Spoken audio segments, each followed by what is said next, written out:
எத்தனை வருஷம் ஆனாலும் சரி அல்சர் தீரவே இல்லையா, அல்சர் தொந்தரவு இருந்துகிட்டே இருக்கா, அதுக்கெல்லாம் ஒரு நல்ல தீர்வு தாங்க இந்த பொடுதலை.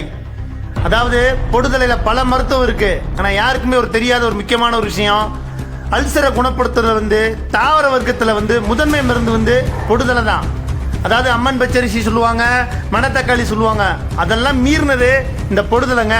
எத்தனை வருஷம் அல்சர் இருந்தாலும் சரி இதை சில நாள்லயே சீக்கிரத்தில் குணமாக்கக்கூடிய சக்தி இந்த பொடுதலைக்கு இருக்கு.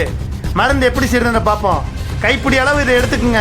எடுத்து இடிச்சு சாறு எடுத்துக்குங்க. இந்த பொடுதலைய அந்த சாறு எவ்வளவு வருதோ அதே அளவுக்கு சம அளவு தேங்காய் அடிச்சு பால் எடுத்துக்குங்க.